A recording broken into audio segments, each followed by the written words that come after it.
There is a story you have carried with you for most of your life, even if you cannot remember exactly when you first heard it.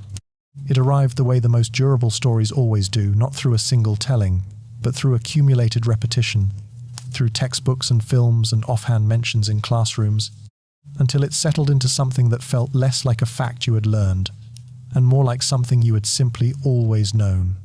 The story goes like this. There was once, in the ancient Egyptian city of Alexandria, the greatest library the world had ever seen.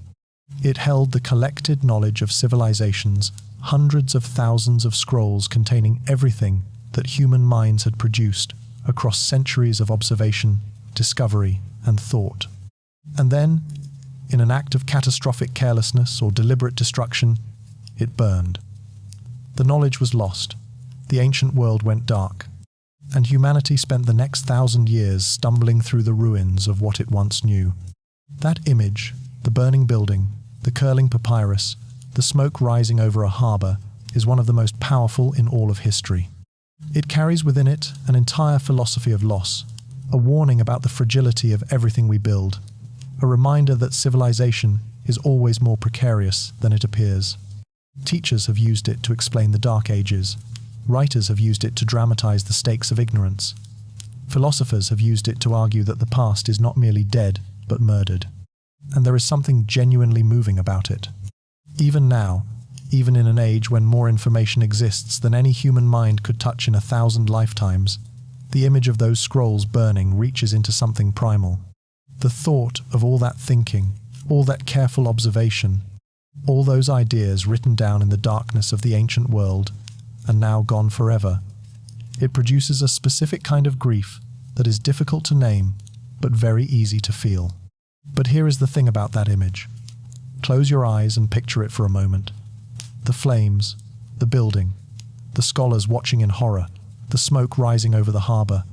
Now ask yourself a simple question. Where did you get that picture? Not the idea, the specific visual. The building you imagined, the way the fire behaved, the people you placed in the scene. Where did those details come from? Because they did not come from any ancient eyewitness account. They did not come from a historian who was there. They came from paintings created centuries later, from films made in the modern era, from an image that was assembled gradually by a culture that needed a story of great loss, and found one, or perhaps made one in the ruins of ancient Alexandria.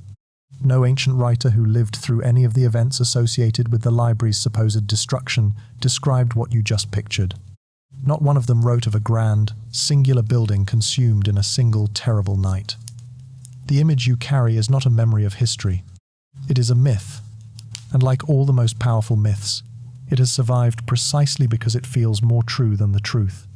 What actually happened to the Library of Alexandria is a far stranger, far more unsettling, and ultimately far more fascinating story than the one you were told. It is a story about power and silence, and the slow, deliberate shaping of what humanity is allowed to remember. And it begins with a question no one thinks to ask. What was the library, really? Try this as a small experiment. Ask someone, anyone, a friend, a colleague, the next person you speak to describe the Library of Alexandria. Not its story, not its fate, but the building itself. Ask them what it looked like, how large it was, how it was organized, who was allowed inside, how it actually functioned as an institution.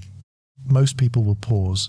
Some will attempt an answer, columns, probably, a large hall, scrolls on shelves, perhaps a courtyard. And then, if they are honest, they will admit that they are not really describing something they know. They are describing something they are imagining. A library-shaped building filled with library-shaped objects, assembled from the general idea of what a very important ancient place might look like. And here is the extraordinary thing. That honest admission that they are imagining rather than recalling places them in precisely the same position as every archaeologist, historian, and classical scholar on Earth. Because no one can tell you what the Library of Alexandria looked like. Not really. There is no surviving floor plan, no confirmed architectural description, no ancient painting or mosaic that has been definitively identified as depicting the building. Archaeologists have excavated Alexandria for well over a century, sifting through layers of ancient city that lie beneath the modern Egyptian port. They have found temples, marketplaces, residential quarters, harbour installations, and pieces of the great royal palace complex that once dominated the northern part of the city. They have found statues and inscriptions, and the physical evidence of an enormous, sophisticated urban civilization. But the library, the most famous building of the ancient world, the institution whose name is more recognized than almost any other from antiquity, has left no confirmed architectural trace. Not a single stone has been pointed at and declared, with certainty, to be part of it. This absence is not a minor historical curiosity. It is a significant problem, and it quietly destabilizes the entire popular narrative of the library's destruction. Because if the library was the grand, singular, unmistakable monument that popular imagination insists it was, the absence of its physical remains requires an explanation. Something that large, that important, and that architecturally ambitious does not simply vanish without leaving ruins. Rome fell, and the Colosseum still stands. Athens suffered invasions and fires and centuries of neglect, and the Parthenon still crowns the Acropolis. The Library of Alexandria, by contrast, is architecturally invisible. It exists only in words, in references and descriptions and citations, scattered through ancient texts, and those references, when examined carefully, present a picture very different from the grand, monumental building most people imagine. What they suggest instead is something more diffuse, more distributed, more organic, an institution that grew across multiple buildings and sites over several centuries, that never had a single form or a single center, and that because of this was never truly destroyed in a single moment, the way a singular building can be destroyed in a single fire. The library was never the building you imagined, and that means its end was never the event you were told about. Both the institution and its fate were more complicated, more interesting, and more alive than the story has ever allowed. There is something waiting on the other side of that realization, something that changes the entire shape of the story. What follows is not a correction of history so much as a recovery of it. A journey into a past that is stranger and richer and more relevant to the present than any textbook has suggested, led by a question that sounds simple but turns out to reach into almost every corner of human civilization. Where did the knowledge go? Because here is what this story will argue, carefully and with the weight of genuine scholarship behind it. The Library of Alexandria was never destroyed in a single fire. Its knowledge did not vanish in a single night. What happened to it was slower, more complex, more human, and in some ways more troubling, and the trail it left behind is still warm, still traceable, still leading somewhere. Along the way, 4 threads will be followed that are rarely pulled on together. The first is whether the library was ever truly destroyed as an institution, or whether it faded and dispersed in ways the burning myth has made invisible. The second is who may have deliberately saved the most important scrolls before and during the institution's long decline, the quiet heroes of this story who have never been given their due. The third is how ancient Alexandrian knowledge survived into the medieval and modern worlds, transformed almost beyond recognition but not destroyed, carried forward by monks and scholars and translators working in conditions most of us will never imagine. And the fourth, the thread that makes this story genuinely uncanny, is the question of whether certain ideas that originated in Alexandria were so far ahead of their time that the modern world rediscovered them. Independently, centuries later, with no awareness that the discovery had already been made. These threads are not speculation, they are history, documented, sourced, argued by serious scholars whose work has simply never made it into the popular account of the library's fate because the burning story is too satisfying, too dramatic, too emotionally complete to make room for the messy and astonishing truth. Right now, late at night somewhere in Italy, a team of scientists is using particle accelerators to read a book that has been sealed shut since a volcano buried it in 79 CE. The book contains ideas that no living human has read since the ancient world. It is being opened, character by character, by machines and algorithms that the ancient scholars could not have imagined. The library, in other words, is not done. It is not over. It is still yielding what it held. Picture Alexandria at the height of its power, the harbour, brilliant with torchlight, ships from a dozen civilizations riding at anchor. Scholars from 4 continents walking the same stone streets, carrying ideas that have traveled thousands of miles to converge in one impossible city. That city is where this story begins. In the year 331 BCE, on a flat, unremarkable stretch of Egyptian coastline, where the westernmost branch of the Nile Delta met the Mediterranean Sea, a 25-year-old Macedonian general dismounted from his horse and stood looking at the horizon for a long time. Then he knelt and began drawing lines in the sand with his finger. He had no architect with him that day, or so the story goes. No surveying instruments, no formal plans. He traced the outline of what he envisioned using barley grains from his soldiers' rations, marking the course of streets, the position of temples, the curve of the harbour walls. When birds came down and ate the grain, his advisors took it as an omen of disaster. Alexander, according to those who were there, interpreted it as a sign that the city would one day feed the world. His name was Alexander, and he was not, at this point, yet called Great. He had been on campaign for 4 years. He had conquered Persia. He had liberated Egypt from Persian occupation and been crowned pharaoh in the ancient temple at Memphis. He was young, brilliant, possibly unstable, and possessed of an ambition so complete that it had stopped being merely personal and had become something more like a philosophical position, that the world was a single place and that someone should arrange it accordingly. Alexander had been taught by Aristotle. That fact, stated plainly, does not convey its full weight. Aristotle was not simply a philosopher. He was the most comprehensive mind of the ancient world, a man who had written with authority on biology, physics, politics, poetics, ethics, rhetoric, and metaphysics, who had developed the formal rules of logical argument, who had essentially invented the discipline of systematic natural observation. To have been Aristotle's student was to have been educated in the belief that the world was knowable, that its patterns could be understood through careful inquiry, and that knowledge, all knowledge, from every source deserved to be gathered, organized, and preserved. Alexander carried that belief into his campaigns, the way he carried his copy of Homer, always present, fundamental to his sense of what he was doing and why. He was not simply building an empire, he was building the infrastructure of understanding. The city he drew in the sand that day was placed with extraordinary deliberateness. It sat at the meeting point of 3 continents. Its harbour was sheltered by a long island Pharos that would later bear the famous lighthouse, one of the 7 wonders of the ancient world. The site was chosen because it could receive the products of Africa, Asia, and Europe simultaneously, making it the natural centre of Mediterranean trade. But trade was not Alexander's primary objective. He wanted something more difficult and more durable than commerce. He wanted a place where the accumulated thought of every civilization would eventually converge. He never saw it built. Alexander left Egypt within months of marking those streets, continuing east on the campaigns that would eventually take him as far as the edge of India. He died in Babylon in 323 BCE, 32 years old, before the city bearing his name had risen more than a few courses of stone above its foundations.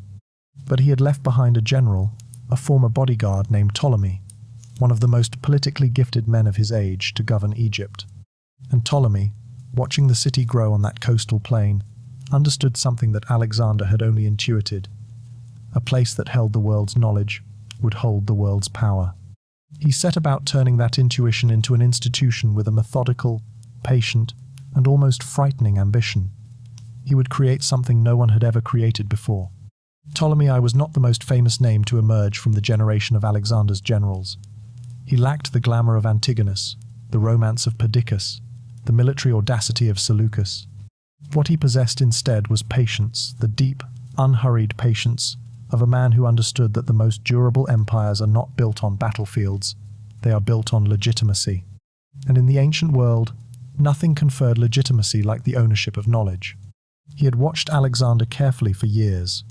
He had seen how his teacher's obsession with learning translated into political authority, how people deferred to a mind that seemed to contain the world.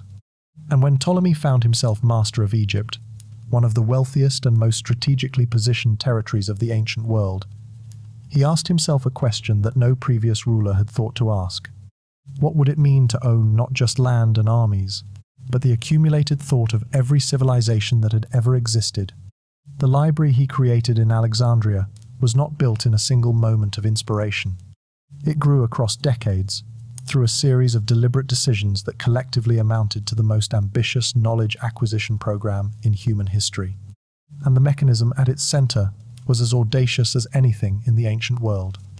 Every ship that entered the harbor of Alexandria, and in the 3rd century BCE, this was one of the busiest harbors in the Mediterranean, receiving hundreds of vessels from dozens of ports every month, was legally required to surrender any written materials it carried on board. Not permanently, not necessarily. The books would be taken ashore, copied by teams of professional scribes, and then here is the detail that tells you everything about Ptolemaic priorities a decision would be made. The copies went back to the ships. The originals stayed. That policy, maintained consistently over generations, turned the harbor of Alexandria into an involuntary library. Every merchant carrying a medical text from Kos, every diplomat transporting a Babylonian astronomical record, every scholar sailing with a Persian philosophical treatise was, without choosing it, contributing to the greatest collection of thought in the ancient world. The library did not wait for knowledge to come to it. It reached out and took it. Alongside this, and perhaps more important in the long run, Ptolemy created the Mausion. The word translates, loosely, as place of the Muses, and it would become, over the following century, something the ancient world had never seen before and would not see again for nearly 2,000 years, a fully funded residential research institution. The scholars who worked at the Mausion did not pay rent. They did not pay taxes. They received regular stipends from the royal treasury. Their food was provided. Their living quarters were arranged around a great communal dining hall, where every evening the finest minds of the Mediterranean world ate together and argued. In exchange, they did nothing but think. No teaching duties, no administrative obligations, no requirement to produce work of any particular kind or quantity. The Ptolemaic monarchy asked only that its scholars pursue whatever questions interested them most, that they bring their best minds to bear on whatever puzzled them, and that they write down what they found. Ptolemy II, who inherited his father's throne and his passion for this project, is believed to have funded the translation of the Hebrew Torah into Greek at the library, a project that created the Septuagint, which would become the foundational text of early Christianity. He commissioned expeditions to gather texts from India, Persia, and the interior of Africa. He hired agents to purchase private collections throughout the Mediterranean world. This was not a library in any ordinary sense. It was a machine built to concentrate the world's intelligence in one place. Walk through Alexandria in the 3rd century BCE, at the height of its intellectual power, and you would experience something that had never existed anywhere in the world before, and would not exist again for a very long time. Not just a great city, though it was, that a planned metropolis of wide colonnaded streets, public gardens, palaces that stretched to the harbor's edge, a lighthouse tall enough to be seen 40 miles out at sea. What made Alexandria extraordinary was not its architecture, but its atmosphere. The sensation, rare in history, and perhaps unique at this scale, of being somewhere that the entire world was sending its best. Scholars arrived from Athens, where Plato's academy was still operating, but increasingly felt provincial by comparison. They came from Antioch and from Pergamon, from the Greek cities of Asia Minor, from Carthage, and from Cyrene on the Libyan coast. Jewish scholars came to study Egyptian astronomy. Egyptian priests came to have their sacred texts compared with Persian theological writing. Mathematicians from the Greek tradition encountered for the first time the far older mathematical systems of Babylon, which had been calculating the movements of the planets for centuries before Pythagoras was born.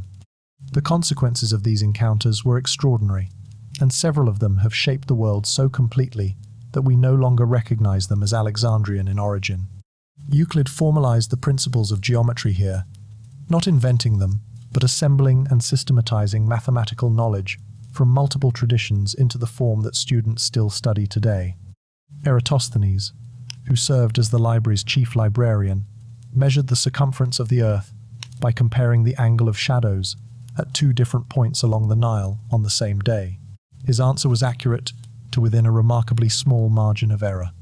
He achieved this using 2 sticks, and the understanding that the Earth was round knowledge that would be rediscovered by European science nearly 2,000 years later, as though it were new. Archimedes studied in Alexandria, absorbing mathematical ideas from the library's collection, before returning to Syracuse and developing the work on infinitesimals that would not be surpassed until Newton. Hero of Alexandria described the principle of the steam engine 1400 years before the Industrial Revolution. Aristarchus of Samos argued, in writing held in the library's collection, that the Earth moved around the Sun, a claim that would be treated as radical when Copernicus revived it in 1543 CE. These were not isolated moments of individual brilliance.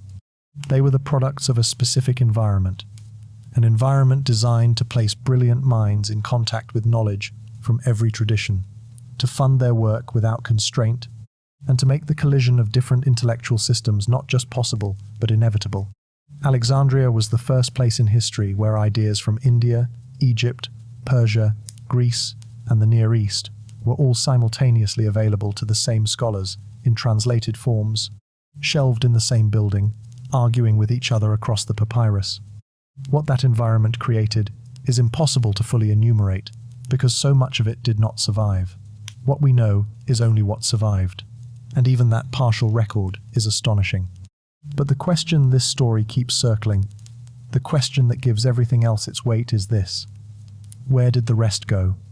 That question has a longer, stranger answer than anyone has told you.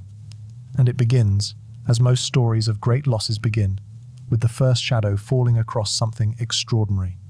When ancient sources describe the library's holdings, they use numbers that remain almost incomprehensible even now. The scholar and librarian Callimachus, working in the 3rd century BCE, compiled a catalogue of the collection that ran to 120 volumes, not 120 entries, not 120 categories. 120 volumes, each itself a substantial document, simply to list what the library held. Ancient sources place the scroll count at somewhere between 400,000 and 700,000 at the library's height. Those figures have been debated, adjusted, and qualified by scholars for centuries, and the honest answer is that no one knows precisely what the number was. But even the lower estimates are staggering, and they become more so when you understand what a single scroll actually represented. A scroll was not a book in the modern sense. A scroll might contain a single poem or a single chapter of a longer work. A major work of philosophy or history might occupy 20 or 30 scrolls. The complete works of a prolific author, a poet like Homer, a philosopher like Aristotle, a historian like Thucydides, could occupy an entire cabinet of scrolls that would together form something more like a library within the library. The collection encompassed every domain of knowledge that the ancient Mediterranean world had developed, and a significant number it had acquired from civilizations further afield. There were works of mathematics from the Greek tradition, alongside astronomical records from Babylon that stretched back centuries before any Greek had looked at the sky with systematic intent. There were medical texts from the Egyptian tradition written in hieratic script, translated into Greek describing surgical techniques, pharmaceutical preparations, and anatomical knowledge that had been refined across thousands of years of practice. There were philosophical texts from the Persian Zoroastrian tradition, geographical surveys of coastlines and trade routes, collections of agricultural knowledge, treatises on music, on rhetoric, on military engineering, on the behavior of animals. And then there were the losses, the specific, named absences that are in some ways the most painful part of this entire story. Of Aristotle's published works, the dialogues he wrote for public audiences, works that ancient readers consistently described as among the most beautifully composed philosophical writing in the Greek language, not a single word survives. What we know as Aristotle's complete works are his private lecture notes. Drafts, essentially, that were never meant to be read by anyone outside his immediate circle.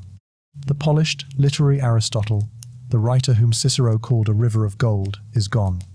The pre-Socratic philosophers, Heraclitus, Democritus, Anaximenes, Empedocles, exist only in fragments, in quotations preserved by later writers who happen to find a particular sentence worth repeating. The complete texts from which those fragments were drawn have vanished. Of the plays of Sophocles, we have 7 out of an estimated 120. Of Euripides, 18 or 19 out of perhaps 90. Of the lyric poetry of Sappho, considered in antiquity to be one of the supreme achievements of the Greek literary tradition, we possess enough to fill approximately 3 pages of a modern book. The catalogue of what is gone goes on and on, each absence representing not just a lost document, but a lost window into how human minds were working in the ancient world, what they noticed, what they valued, what they feared. All of it existed, somewhere, in that building, or in those buildings on the Egyptian coast. And then, somehow, it did not. There is a lineage of individuals at the center of this story who have never received the attention their work deserves. They are the chief librarians of Alexandria, the scholars appointed by the Ptolemaic monarchy to oversee the greatest collection of human knowledge ever assembled. Their role combined functions that no single modern institution assigns to one person. They were simultaneously head archivists, research directors, royal advisors, and the most learned scholars of their age. To be chief librarian of Alexandria was to hold the most intellectually powerful position in the ancient world. The first was Zenodotus of Ephesus, appointed in the early 3rd century BCE, who confronted a challenge that no one had ever faced before at this scale. How do you organize 500,000 scrolls? His answer was to create the first known alphabetical organizing system for texts sorting works by the first letter of an author's name, then the second, then the third. This seems obvious to us now, obvious to the point of invisibility. We organize virtually every database and reference system in existence by exactly this method.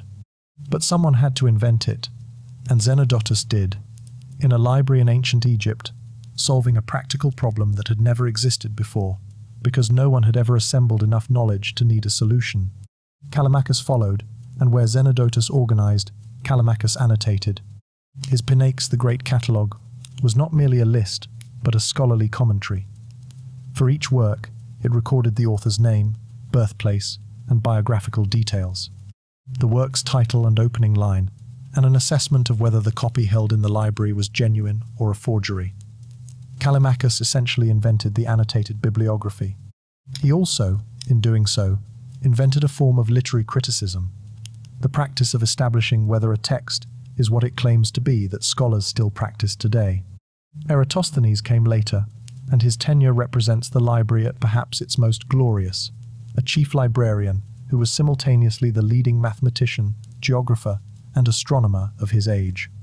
He calculated the Earth's circumference, invented the discipline of geography as a systematic science, created the first known map of the world based on a coordinate system, and developed the mathematical sieve for identifying prime numbers, all while managing a collection of hundreds of thousands of scrolls.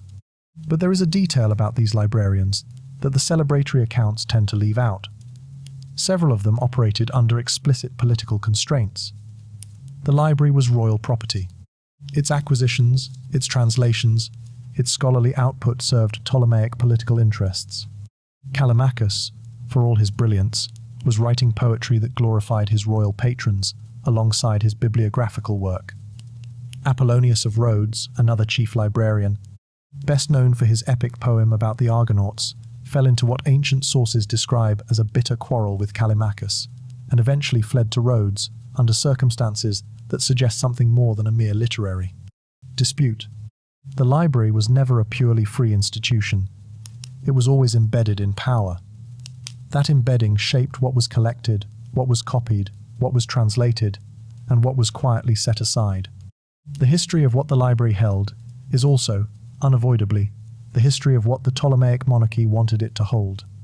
That fact will matter a great deal when the time comes to ask what the library's knowledge was and whose. Knowledge has never been politically neutral. It was not politically neutral in the Library of Alexandria, and the people who built and maintained that institution knew this with perfect clarity because they were themselves political actors, operating in a world where the control of information was one of the primary instruments of power. The Ptolemaic kings understood that the library gave them something no military force could provide: the ability to define the intellectual framework within which their subjects and their rivals understood the world. When Ptolemy II commissioned the translation of the Hebrew Torah into Greek, producing the Septuagint, this was partly an act of genuine scholarly interest and partly an act of political incorporation. By making Jewish sacred scripture legible to Greek readers, He was drawing Jewish intellectual life into the orbit of Alexandrian culture, making his empire the center through which a major religious tradition's foundational texts were mediated to the wider world. Similar logic applied to Egyptian religious and scientific texts. The library's translation programs brought ancient Egyptian knowledge into the Greek intellectual tradition, which was simultaneously an act of preservation and an act of appropriation. The knowledge survived, but it survived in a form that served Greek and Ptolemaic cultural authority. There was also the question of access. The library was never open to the public in any meaningful sense. Admission required either royal invitation or scholarly credentials that were themselves gate-kept by the institution.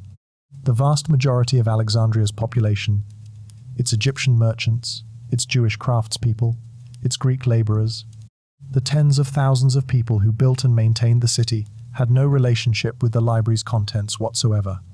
The knowledge it held was the knowledge of the powerful, for the powerful, organized by the powerful, and the decisions about what to translate, what to copy, what to acquire, and what to let decay were always being made by people with interests of their own. This is not to say the library was corrupt or fraudulent. It was an extraordinary institution whose contributions to human knowledge were genuine and immense. But it was an institution of its time, with all the constraints and distortions that implies. The version of ancient knowledge that survived the library's collecting program is not a neutral cross-section of everything humanity had thought and discovered.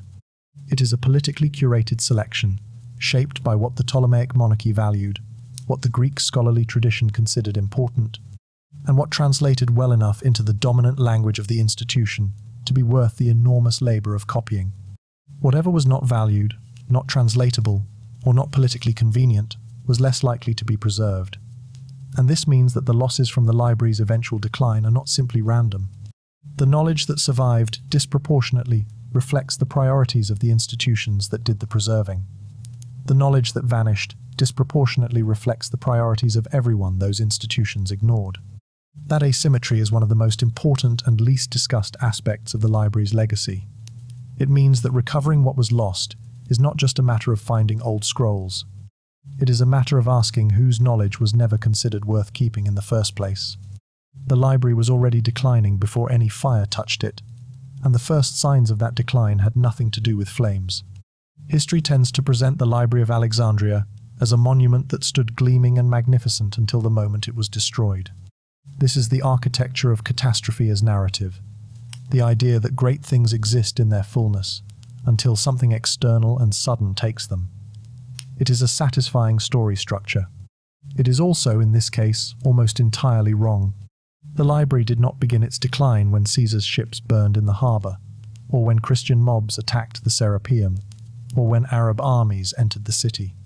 It began its decline long before any of those events, quietly, gradually, as a consequence not of fire or violence, but of something far more mundane and in some ways more final: the withdrawal of money.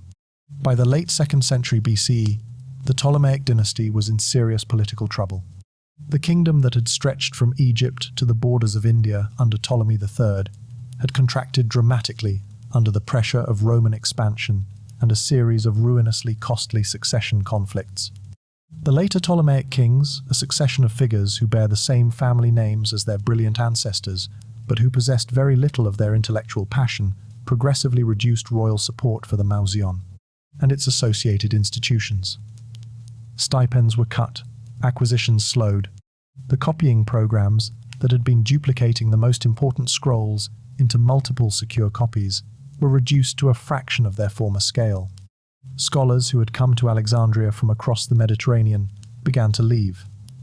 Some went to Pergamon, where the Attalid kings had established a rival library and were spending lavishly to attract talent.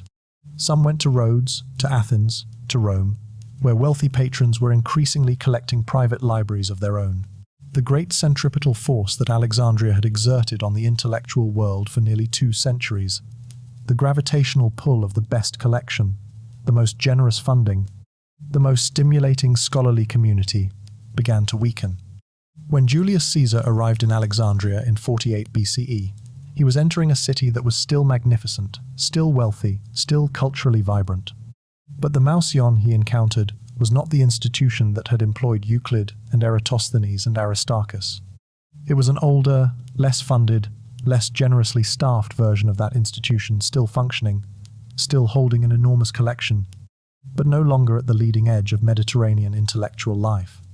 The burning of warehouses in his harbour battle, as we will examine closely, has been vastly overstated as a cause of the library's decline, precisely because the decline was already well advanced. This is the uncomfortable truth that the single fire narrative obscures. The Library of Alexandria was not destroyed. It was allowed to deteriorate.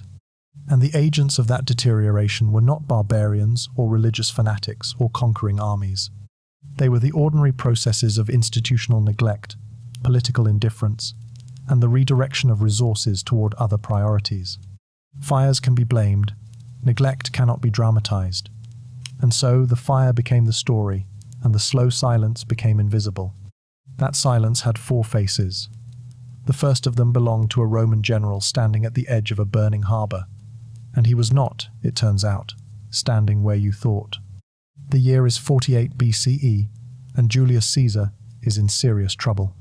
He has arrived in Alexandria in pursuit of his rival Pompey, only to find that Pompey has already been murdered by agents of the young pharaoh Ptolemy XIII. He is now effectively trapped in the royal quarter of the city with a small force of soldiers, surrounded by an Egyptian army loyal to Ptolemy and a population that views his presence with deep suspicion. The harbour, his only route of escape, is threatened. Ptolemy's fleet controls the entrance. If those ships are allowed to operate freely, Caesar's situation will quickly become fatal. So Caesar makes a decision. He orders his men to set fire to the ships in the harbour, not the city, not any building on shore, but the enemy fleet riding at anchor. The plan works militarily. The ships burn, the harbour threat is neutralized. But fire, especially in a crowded ancient harbour, does not stay where it is put. The flames spread from the burning ships to the wooden structures along the waterfront.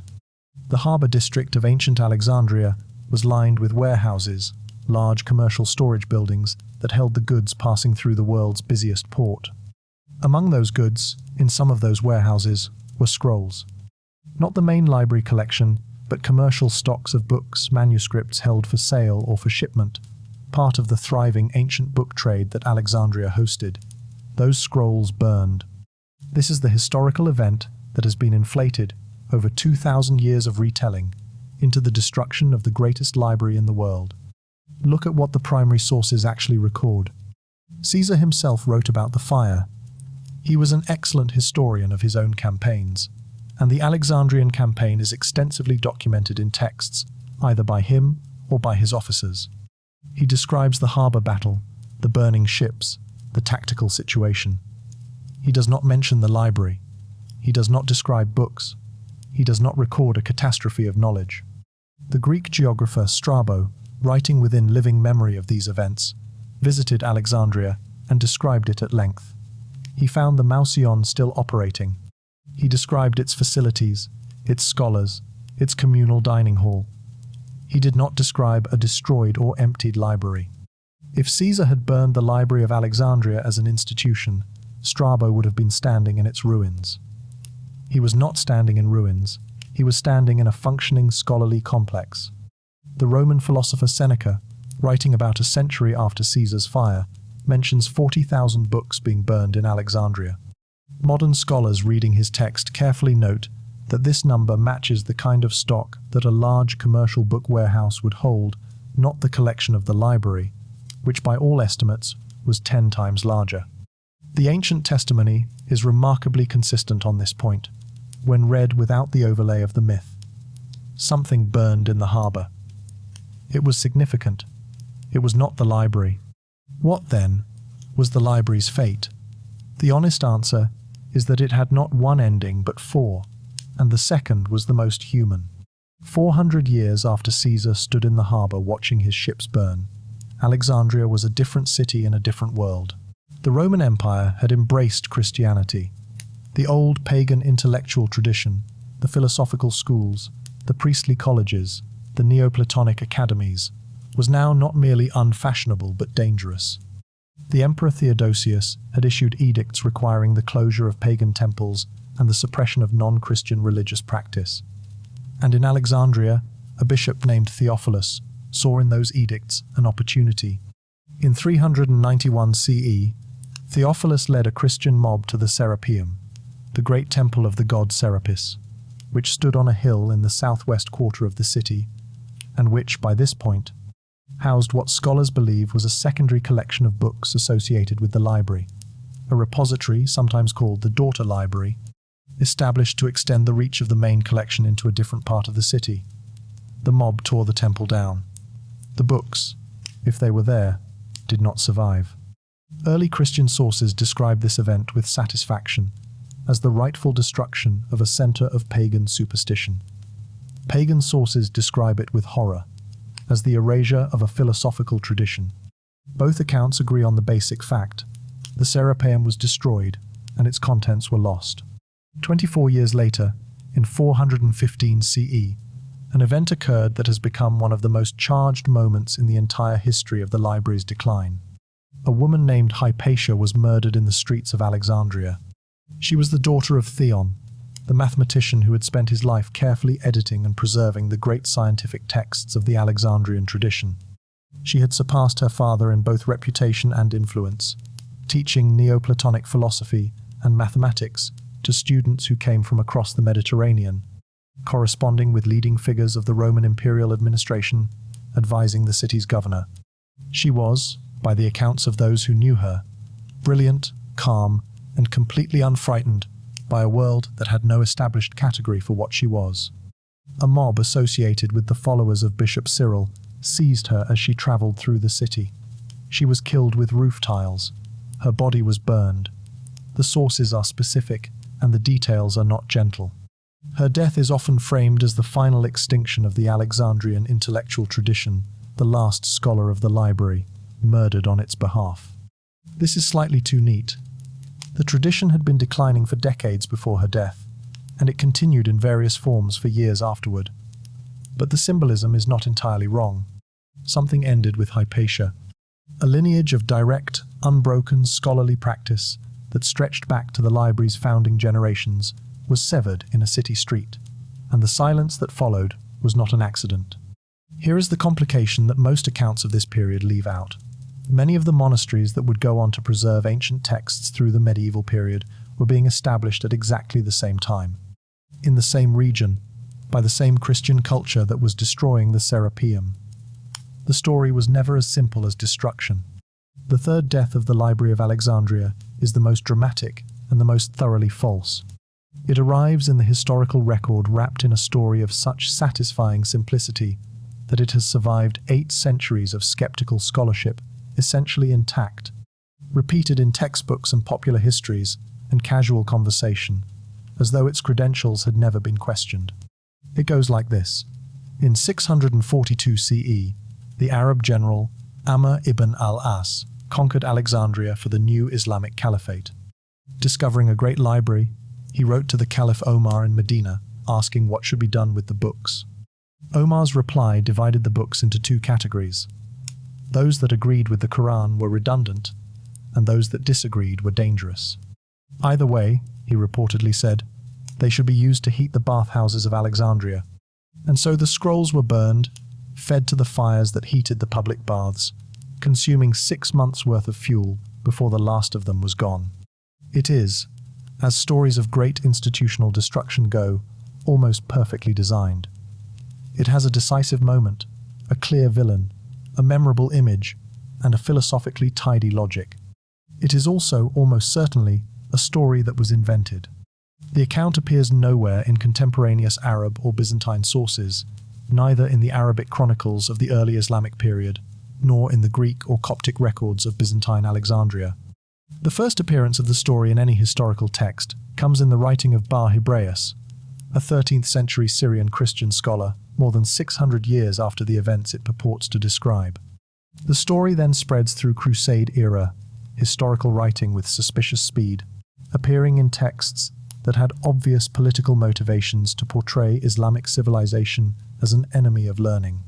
The problem with this framing is that the Islamic civilization of the 7th and 8th centuries was, by any honest historical measure, among the most enthusiastic patrons of ancient knowledge the world had ever seen. The caliphates that followed the first Arab conquests embarked almost immediately on a systematic program of translating and preserving Greek, Persian, Egyptian, and Indian texts. By the 8th century, scholars in Baghdad were translating Aristotle, Euclid, Galen, and Ptolemy into Arabic with painstaking care. They were not burning the legacy of Alexandria. They were, in many cases, the only reason any of it survived. The story of Omar and the burning books is not history. It is a weapon constructed in a specific political context by writers with specific enemies to make a specific argument about the relationship between Islam and civilization. When you strip it away, what you find underneath is not a great fire but a great silence. The slow, undramatic fading of an institution that had already been declining for centuries before any Muslim soldier entered the city. The real story of what happened to the library does not belong to any single enemy. It belongs to time. 4 supposed endings: Caesar's harbour fire, the destruction of the Serapeum, the murder of Hypatia, the Arab conquest. Each of these events has been identified at various points in the Western historical tradition as the decisive moment when the Library of Alexandria was destroyed. Each of them, when examined carefully, turns out to be either misidentified, exaggerated, or invented. This does not mean that nothing was lost in any of these events. Things were lost.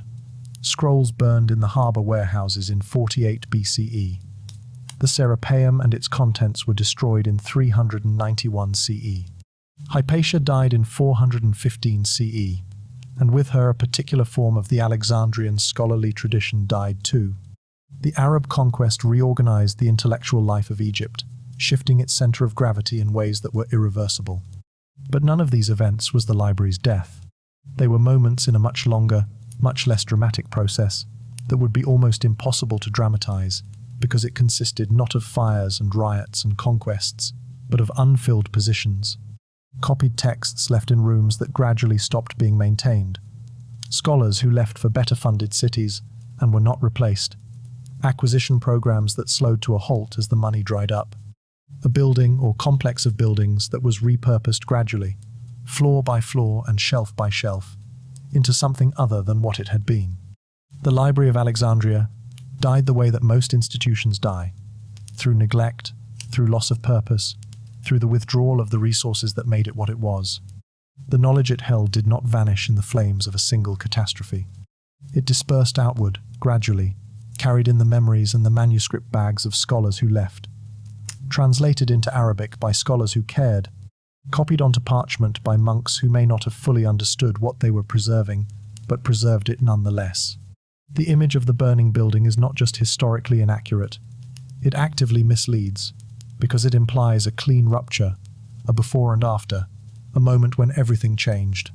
The truth is messier and more human, and in some ways more disturbing. The knowledge was not stolen from us by a villain. It was let go, slowly and quietly, by institutions that had other priorities. Some of it survived, much of it did not. And the story of what survived, where it went, and what it still has to tell us, is far more extraordinary than any story of destruction. It is the story of knowledge that refused to die scattered, hidden, disguised, and patient, waiting across centuries for the tools to find it again. That story begins with understanding why, despite all the evidence, we still need the burning building.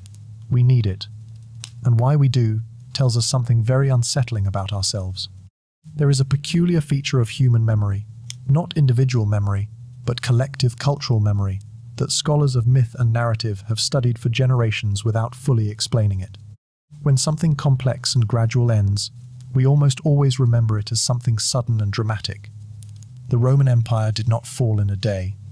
It frayed over centuries, losing territory and coherence incrementally, shifting its center, transforming its institutions, until what remained no longer resembled what had existed.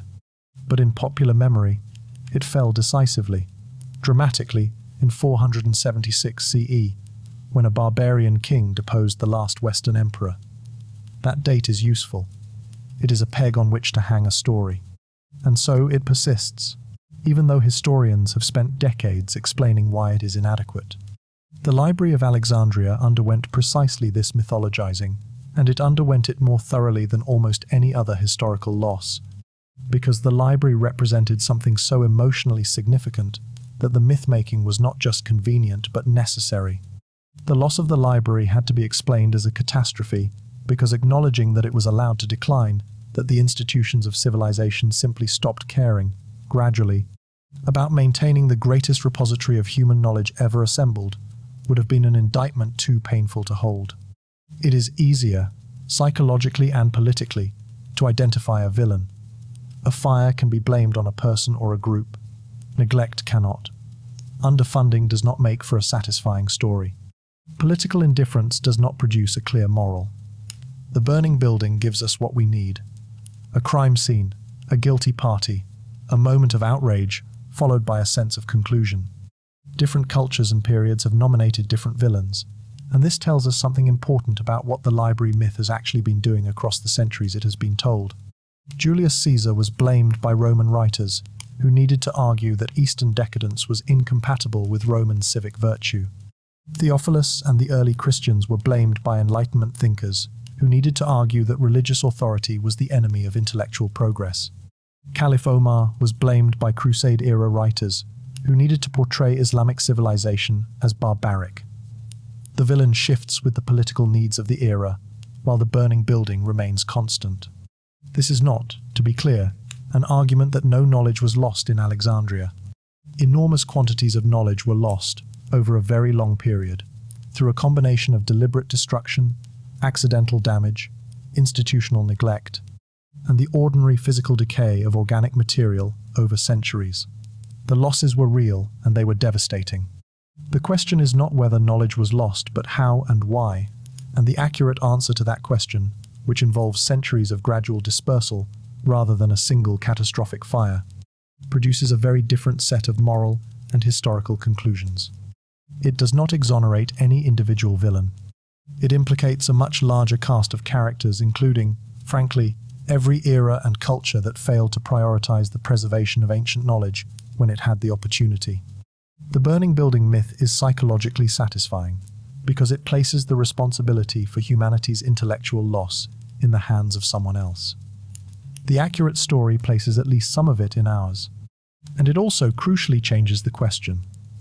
Instead of asking who burned it, we should be asking what survived and where did it go. Historians develop a kind of practiced patience when dealing with the mythology of the library's destruction, because the historical record is, once you actually look at it, remarkably clear on several key points that the popular narrative ignores entirely. Begin with Caesar's fire, which has generated more mythological inflation than any of the other supposed destructions. The primary source is Caesar himself. He wrote extensively about the Alexandrian campaign, and he describes the harbour battle in considerable detail. The tactical situation, the burning of ships, the complications of fighting in an unfamiliar urban environment. In none of this does he mention a library. He was not a man who shied away from acknowledging difficult aspects of his campaigns. He was also not a man who would have failed to recognize the political significance of accidentally destroying the most famous intellectual institution in the Mediterranean world. If he had done it, he would have addressed it. He does not, because for Caesar, as for the other witnesses of the harbour fire, the library as an institution was not part of what was affected. Then look at Strabo, the Greek geographer who visited Alexandria in approximately 25 BCE, within a generation of Caesar's fire. He wrote a detailed account of the city and its institutions. He described the Mausion explicitly, noting its communal dining hall, its scholars' quarters, and the regular gatherings of scholars for debate. He did not write about a destroyed or depleted library. He did not note any absence where a great institution had recently stood. If the library had been significantly damaged by Caesar's fire, Strabo, an alert and thorough observer who had every reason to note such a thing, would certainly have mentioned it. He was not standing in the ruins of a catastrophe. He was describing a functioning scholarly institution. The philosopher Dio Chrysostom, writing in the 1st century CE, references the Library of Alexandria as still existing and as one of the wonders of the world. The theologian Clement of Alexandria writing in the 2nd century CE, references the library's collection in ways that imply he had access to it. The philosopher Origen, also of the 2nd century CE, is believed to have studied using the library's resources. These are not obscure sources. These are major figures of ancient intellectual history, writing across more than 2 centuries after the supposed catastrophic destruction of the library, all of whom treat it as an existing or recently existing institution, rather than a historical memory. The ancient testimony, taken as a whole, tells a story that is the exact opposite of the myth. The library continued to function, in some form, for centuries after Caesar. Its decline was gradual. Its ending was not a single event, but a long series of institutional diminishments, each reducing what remained of its original scope and ambition. The scrolls that burned in Caesar's harbour were almost certainly commercial stock, held in warehouse facilities, significant, genuinely significant, but not the library itself. This conclusion is not controversial among specialists in ancient history. It is, in fact, something close to scholarly consensus. What remains curious is why the myth has been so resistant to this evidence, why the burning building continues to appear in textbooks and documentaries and casual conversation despite the clarity of what the ancient sources actually record. The answer to that question has been examined. What must be examined next is whether knowledge actually went along 3 routes that most people have never fully considered. Knowledge does not simply disappear. It transforms, migrates, fragments, disguises itself. What left Alexandria over the centuries of its institutional decline did not vanish into nothing. It moved, through specific channels, carried by specific people, with specific motivations, into the traditions and repositories that would shape the medieval and modern world. 3 primary routes carried the bulk of what survived. They were not designed. They were not coordinated. They arose from the intersection of intellectual urgency, political upheaval, religious ambition, and individual human determination. The combination of forces that has always driven the movement of ideas across time and distance. The first route led east, into the Byzantine world. As the Western Roman Empire fragmented in the 4th and 5th centuries CE, the Eastern Empire, centered in Constantinople, maintained a level of urban sophistication and literary culture that the West had largely lost. Greek remained the language of administration, education, and intellectual life. The works of the great Greek and Alexandrian scholars Plato, Aristotle, Euclid, Galen, Ptolemy were being actively studied and copied in Byzantine schools and monasteries throughout this period. When Alexandrian scholars fled the deteriorating political situation in Egypt, they went primarily to Constantinople, carrying manuscripts and institutional knowledge with them. The Byzantine world became the primary custodian of the Greek intellectual tradition for nearly 1,000 years. The second route led east into the Islamic world, through one of the most extraordinary translation projects in human history. Beginning in the 8th century CE and reaching its peak in the 9th and 10th centuries, the Abbasid Caliphate in Baghdad sponsored a systematic effort to translate every available text from Greek, Persian, Syriac, and Sanskrit into Arabic. Scholars working in the House of Wisdom in Baghdad translated Aristotle, Euclid, Ptolemy, Hippocrates, Galen, Archimedes, and dozens of other figures, creating Arabic versions of texts that, in some cases, no longer exist in any other language. This was not a passive preservation effort. It was a creative one. Arab, Persian, and Central Asian scholars read the texts, engaged with them critically, corrected their errors, and built new bodies of knowledge on top of them. Algebra, the decimal number system, advanced optics, early chemistry, all of these emerged from the encounter between Islamic scholarship and the translated texts of the Alexandrian tradition.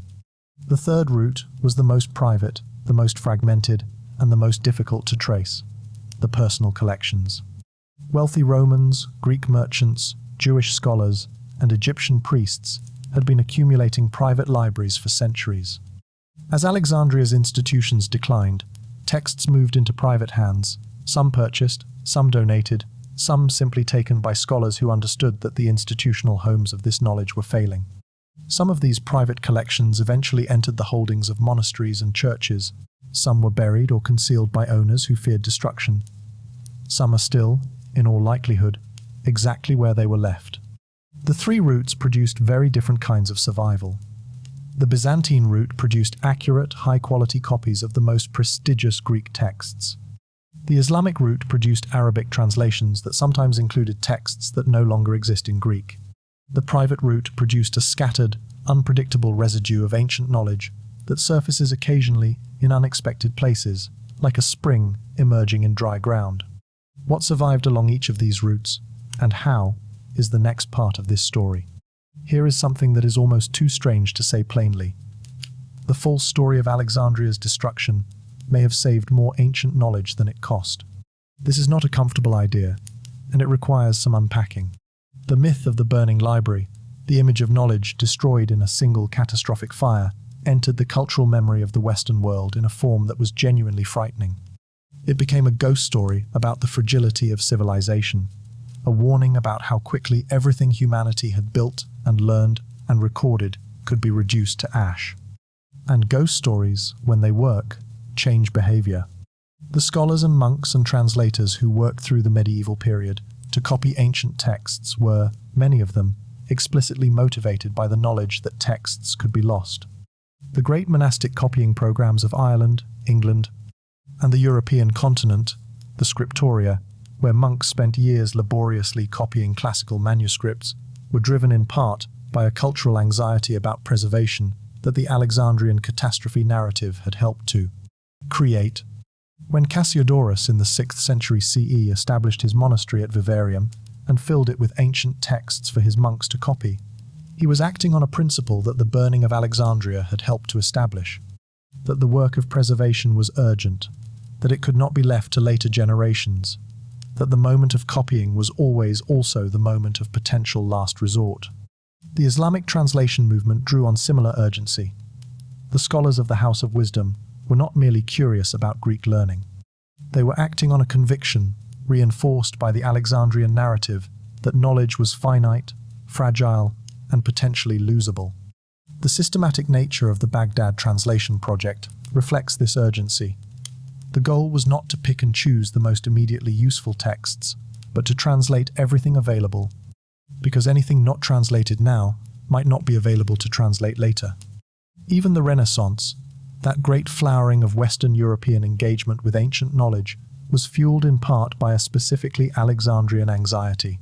The Italian humanists, who traveled to Constantinople in the 15th century to purchase Greek manuscripts, who paid enormous sums for battered copies of Aristotle and Plato and Thucydides, were acting on the belief that these texts were irreplaceable and that time was running out.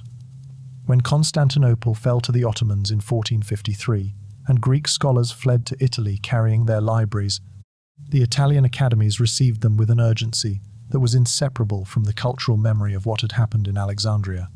The myth got the details wrong. It got the mechanism wrong. It got the villain wrong, and the timing wrong, and the scale wrong.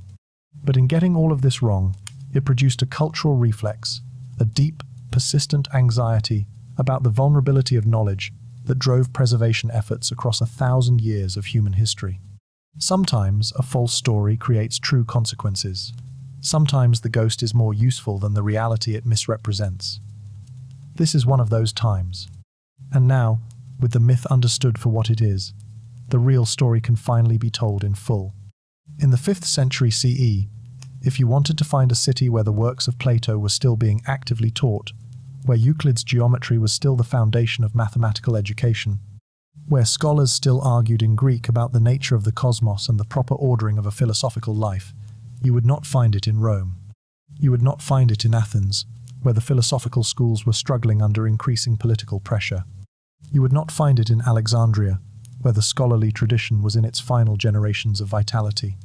You would find it in Constantinople, the city that Constantine had built on the Bosphorus in 330 CE, deliberately designed as the new center of the Roman world, had become, by the 5th century, the single most important custodian of the Greek intellectual tradition. While the Western Empire was fragmenting, losing cities and institutions, and the administrative infrastructure that made large-scale literacy possible, Constantinople maintained a level of scholarly culture that would have been recognizable to a scholar from Alexandria's classical period. Greek was the language of daily life. The imperial library held hundreds of thousands of texts. The state-funded schools taught rhetoric, philosophy, and mathematics from ancient Greek sources as a matter of course. The Byzantine tradition is chronically underappreciated in popular accounts of the library's legacy, partly because Byzantine civilization does not fit neatly into the standard Western historical narrative, which tends to jump from the glories of ancient Greece and Rome directly to the Italian Renaissance, skipping the 1,000 years in between as though they were merely a gap waiting to be filled.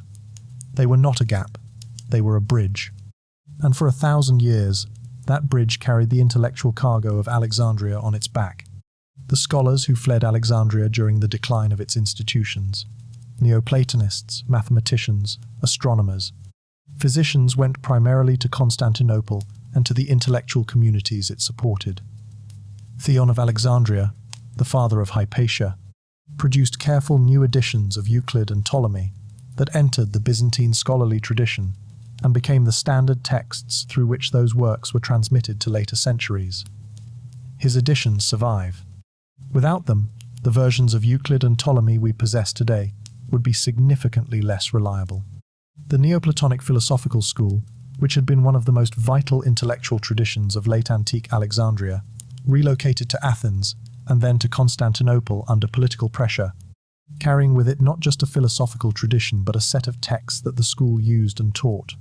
Many of the Platonic dialogues that survive today do so specifically because they were copied and taught in Byzantine schools, where they were considered essential to philosophical education.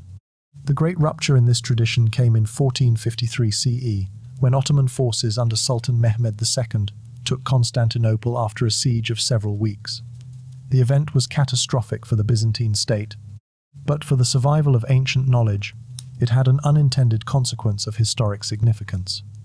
It triggered an exodus of Byzantine scholars to Italy, each carrying manuscripts that Italian humanists received with something approaching reverence. The libraries that entered Italy through this diaspora provided the raw material for the Renaissance, the Latin translations, the Greek editions, the scholarly commentaries that allowed Western European intellectuals to engage with ancient thought at a depth that had not been possible for centuries. The Renaissance was not Europe rediscovering ancient knowledge.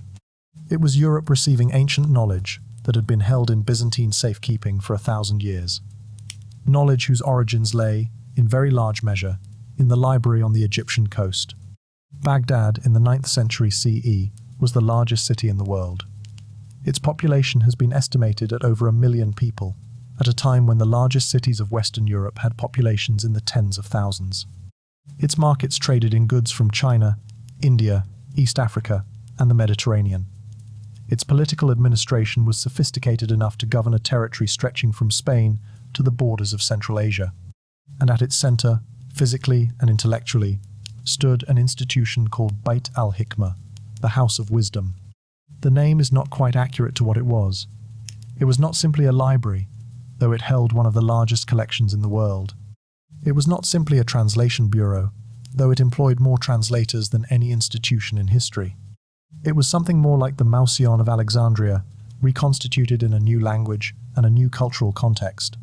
A fully funded, royally patronized research and translation institution, where the best minds of the Islamic world worked alongside scholars from Christian, Jewish, Persian, and Indian backgrounds to do something no institution had attempted since Alexandria at its height, to gather, in one place, the intellectual production of every civilization. The translation program at the House of Wisdom was driven by a specific cultural and religious conviction that knowledge, regardless of its origin, was valuable, and that the acquisition of useful knowledge was an obligation rather than a luxury. The Caliph Harun al-Rashid and his successor al-Mamun funded translators with a generosity that rivaled the Ptolemaic dynasty at its most lavish. Translators were paid in gold equal to the weight of the books. They translated an incentive structure that speaks clearly about where the Abbasid Caliphate's priorities lay. The scholar, Hunayn ibn Ishaq, led the translation of Greek medical texts, producing Arabic versions of nearly the entire Galenic medical corpus, a body of work so comprehensive that the Arabic versions of Galen were for centuries more complete and more reliable than any Greek version that had survived in the West. Several texts that Hunayn translated exist today only in Arabic, because the original Greek manuscripts were subsequently lost. Without Hunayn, those texts would not exist in any language. Al-Khwarizmi, working at the House of Wisdom in the early 9th century, synthesized Greek, Indian, and Babylonian mathematical traditions into a new framework that he described in a treatise whose Arabic name gave the world the word algebra. His work on the Indian numeral system gave the West what it calls Arabic numerals, the decimal positional number system, without which modern mathematics, science, and commerce are literally inconceivable. The debt of modern civilization to the House of Wisdom is so large and so fundamental that it is almost invisible, absorbed into the foundations of everything that came after, indistinguishable from what we now take to be the natural structure of human knowledge. Algebra, the decimal system, advanced optics, the foundations of chemistry, the preservation of Greek philosophy and science through the centuries, when Western Europe had largely lost access to it. All of this, and more, emerged from the encounter between Islamic scholarship and the translated texts of the Alexandrian tradition. The House of Wisdom did not simply preserve what Alexandria had created. It took that creation seriously enough to argue with it, correct it, extend it, and build new edifices on its foundations. In doing so, it extended the library's legacy forward in time by centuries. It was, in the most important sense, Alexandria's most faithful heir. Not all knowledge traveled through institutions. Some of it traveled in the hands of individuals, scholars, priests, merchants, collectors, who acquired texts privately, maintained them personally, and left them to heirs or institutions whose connection to the original source was often not recorded and sometimes not known. The ancient world had a sophisticated commercial book trade centered in Alexandria, but extending throughout the Mediterranean. Professional scribes copied texts on commission. Booksellers maintained stock. Wealthy patrons built private libraries as marks of cultural status, and the competition between Roman aristocrats for the finest manuscripts drove a market that was, at its peak, remarkably productive for the distribution of texts across the ancient world. When Cicero wanted to build a library, he hired agents in Athens and Alexandria to purchase manuscripts on his behalf. When Julius Caesar, the same Julius Caesar whose harbour fire has been blamed for the library's destruction, wanted to establish a public library in Rome, he hired the scholar Varro to design the collection. As the Western Empire declined and these aristocratic collecting cultures dissolved, texts moved in unpredictable directions. Some entered churches, some entered monasteries. Some were purchased by wealthy individuals in the new provincial capitals that emerged as the empire fragmented.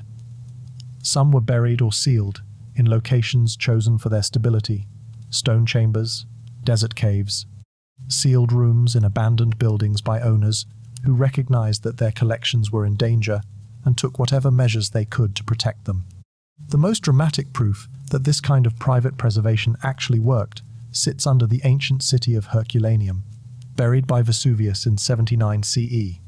The Villa of the Papyri, named for the extraordinary collection found within it, contained approximately 1,800 scrolls when the volcano sealed it in ash. When excavated in the 18th century, those scrolls were carbonized and almost impossible to open. They sat in museums for 2 centuries, fragmentarily read and largely inaccessible. Today, using X-ray scanning and machine learning algorithms, teams of scientists are reading the contents of those scrolls without unrolling them. What they have found so far includes texts from the Epicurean philosophical tradition, works that appear nowhere else in the surviving record, by authors whose names are known from secondary references, but whose original texts were believed entirely lost. The reading is ongoing. New passages are decoded regularly. The contents of the Villa of the Papyri are, in the most literal possible sense, still being discovered. If a single private villa in a small Roman resort town contained this much unexpected knowledge, sealed by accident in conditions of perfect preservation, the question of what might exist in other private collections in desert monasteries, in sealed medieval libraries, in the largely unexplored underwater ruins of ancient Alexandria itself is not merely rhetorical. The ancient book trade was global. The private collections were numerous, and the mechanisms of accidental preservation are more robust than we tend to assume. The knowledge did not all flow through the great institutions. Some of it moved quietly through private channels, and some of what moved quietly through private channels is still exactly where it was left waiting in conditions its depositors could not have imagined. For technologies its depositors could not have dreamed. There is a particular quality of attention that belongs to people who understand they are living at the end of something. Not the dramatic, theatrical awareness of catastrophe, the kind that makes for vivid historical writing, but the quieter, more practical recognition that an institution is failing, that the supports are rotting beneath a structure that still appears solid from the outside, and that the time for action is not afterward but now, while there is still something to act on. Theon of Alexandria possessed this quality. He worked in Alexandria in the second half of the 4th century CE, a period when the city was still functioning as a center of Greek learning, when the Mausion's traditions still persisted in a recognizable form, but when the political pressure on pagan intellectual culture was visibly intensifying. The Emperor Theodosius had made Christianity the official religion of the empire. The Bishop of Alexandria was gaining political power at a rate that suggested the secular intellectual tradition's days of royal patronage were numbered.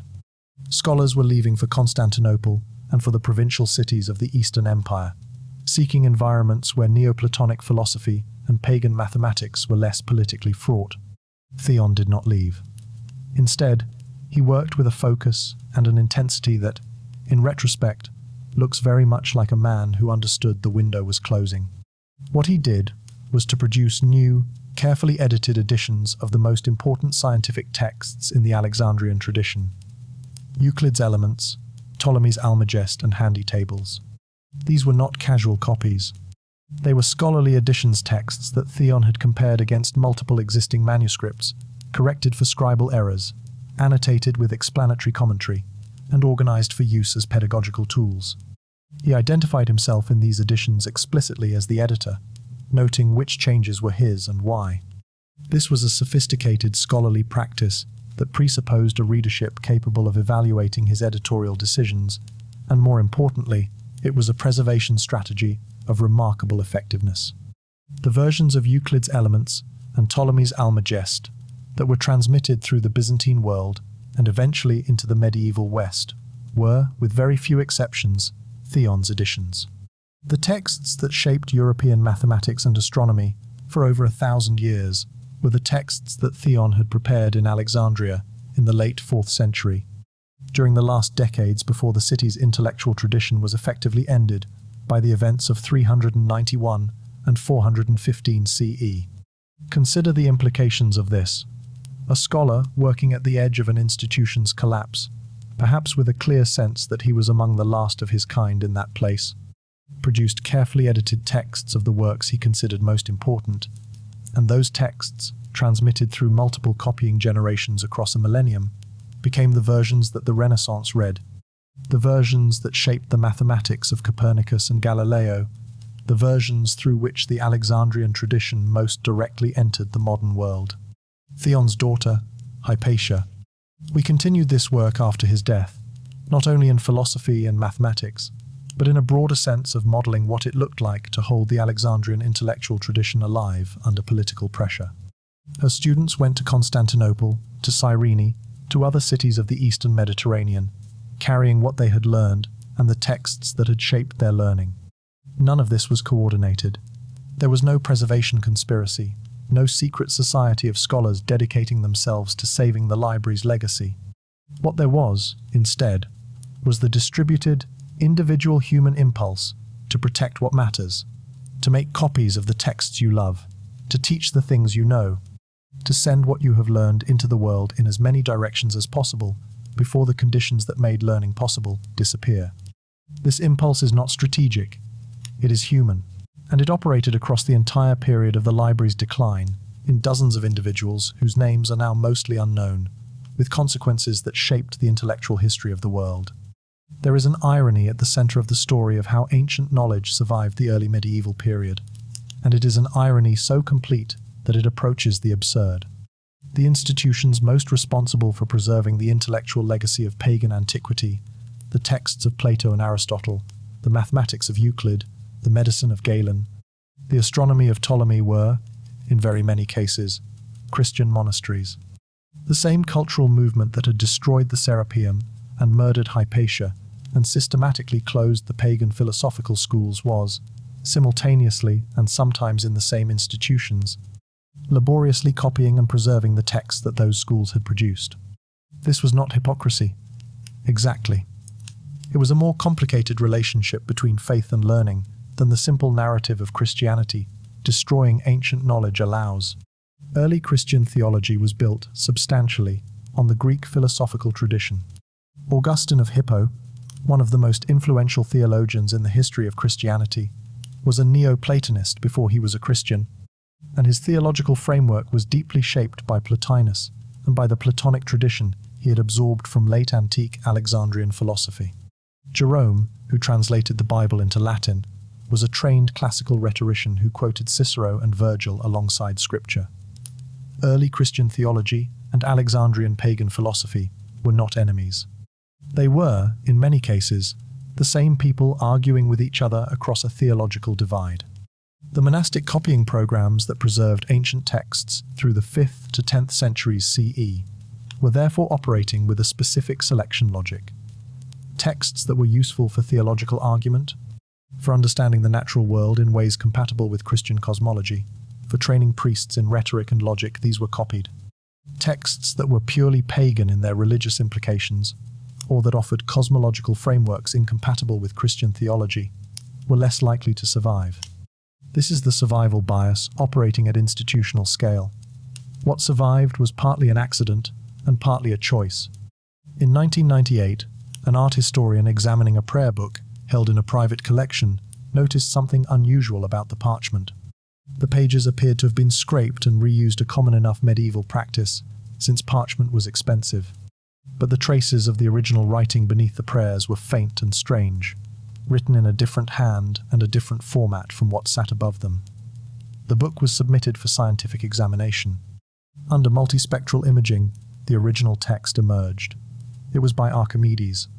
Specifically, it contained texts that no one had known existed, a work called The Method, in which Archimedes described the mathematical intuitions that led him to his geometric proofs, an approach to calculus that anticipated Newton and Leibniz by nearly 2,000 years. The work had been copied in the 10th century, presumably from an earlier manuscript held in a Byzantine collection, and then in the 13th century, the parchment had been scraped and prayers written over it. Someone, in the 13th century, had decided that vellum bearing Archimedes' most original mathematical work was more valuable as writing material than as a mathematical text. And yet the Archimedes survived hidden beneath the prayers, waiting for the development of the imaging technology that would eventually recover it. The palimpsest is not unique, it is representative. Across the history of medieval manuscript production, ancient texts were overwritten, marginalized, reused, and concealed, not always by ignorance, sometimes by calculation. The monasteries that copied ancient texts also made decisions about which ancient text to copy, and those decisions were not neutral. Some of what was set aside has been recovered. More of it, in all probability, has not yet been found. Most losses from the Alexandrian tradition were not the result of deliberate destruction.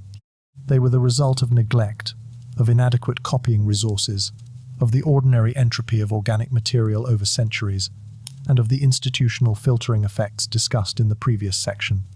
But some losses were deliberate, and the pattern of what was deliberately suppressed is interesting enough to deserve careful attention. When you map the categories of knowledge that are most comprehensively absent from the medieval inheritance of ancient learning, certain themes emerge.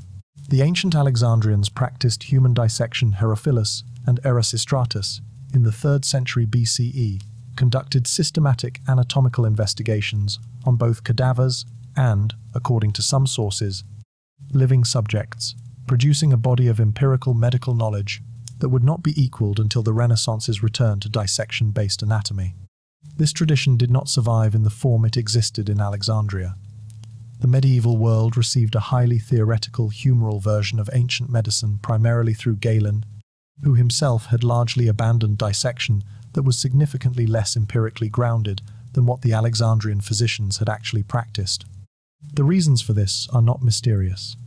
Early Christian theology had complicated views on the integrity of the body and the appropriateness of dissection.